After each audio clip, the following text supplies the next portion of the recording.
We are back in the studio with two movie legends. The fight goes global on Cobra Kai as the young karate students face new challenges and old enemies in their quest to become world champions. Actors Ralph Macchio and William Zabka are here to take us behind the scenes of the 6th and final season of Cobra Kai. Good morning to you both. Good morning, Texas. Good morning. There you go. Okay, I love it. All right, so William, I want to start with you. Tell us about how the rivalry will continue to unfold in season 6. Well, we have many rivalries. First, we have the Daniel LaRusso, Johnny Lawrence rivalry. So we get to Barcelona in the show.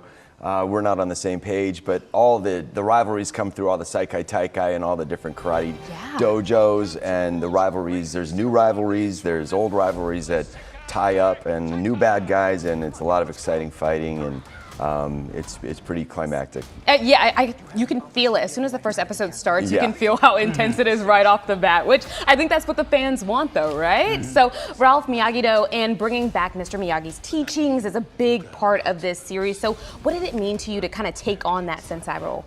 Well, it's, paying the legacy forward is a big part of what Daniel LaRusso is trying to do.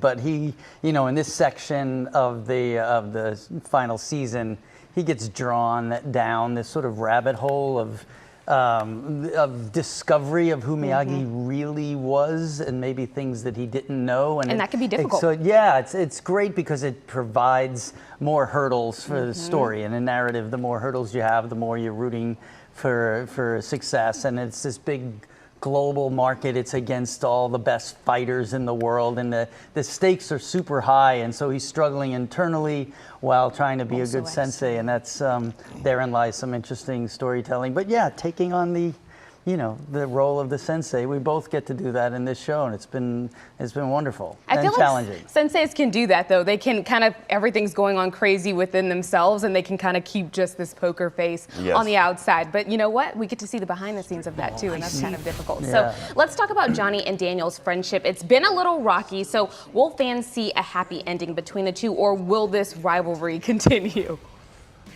What do you think, I don't know. Well, let's decide. He's like, I don't want to give it away. Nice. We're sitting next to each other, so that's a good sign. It is. That's right. Today. Yeah, today. It's a bumpy road. I mean, there's a great episode in, was it season 1, Different But Same, where Daniel and Johnny have a lot of similarities, but there's a gap between them. Over the series, over the 6 seasons, they've gotten kind of closer. Johnny's now a part of Miyagi-Do. They've worked out a lot of their kinks, but there's just a place where the two characters are always going to rub. They just come from different backgrounds and different teachings, and they have different styles and different philosophies, which makes it interesting for the viewer, and it makes it fun for us. Right, and the through line is they both care so much for the students. Yeah. Right. So that's why, that's what's forgiving. They're like parents that, they maybe not a little separated, but they love the kids. Right. So they're there for the kids at the baseball games, but behind the scenes they're I was about to say, it's like real life though, actually. It is like real life. And we enjoy them when they're getting along, and we enjoy them when they're not. Right, so exactly. That's kind of fun for both of us. We laugh at all the time. Every time we have to get in each other's faces, this is it, after really this, it's over.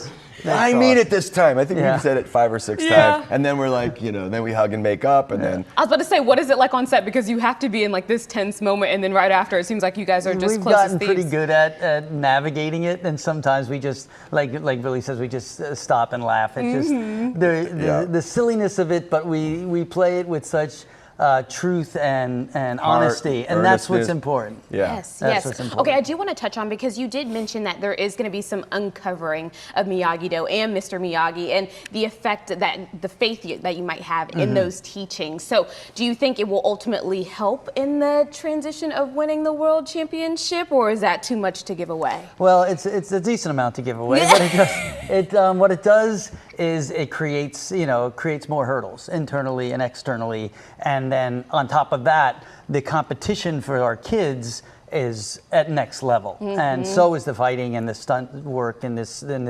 section of the season. It's really inspiring and next level, but it adds another layer of complication. Not only to Johnny and Daniel internally, Daniel's family, his students, everyone's affected. So it's that's good storytelling. Yeah. And it's the foundation of Miyagi-Do is Miyagi, so that he's having questions and going on this journey. The whole thing may be in jeopardy. Like, who is he? What happened? So there's that discovery in the show, which is great. It is great. It is great. I think what also is so special is that there's so many adults that can get into this because the show is so nostalgic. There's so many moments and characters that are revived, like Kreese and Ali. And so, do you have a favorite moment or a favorite character that was revived or brought back, or something that kind of goes back to that nostalgic feeling? There's so many of them. You know, we've had the guys who write this show do such a great job of bringing back those OG characters from those films. I mean, it's too much to choose from. Yeah. You know? My personal favorite is the Cobras, the original Cobra Kai. Yeah, it was great to see all those guys back season together. 2 and having, you know, the original guys. There's nothing better than that one, especially when you can actually get people together. Yeah. Yeah. Oh, so good. Okay, so I want to know, will this series be the end of Cobra Kai's legacy, or do you think we can expect more?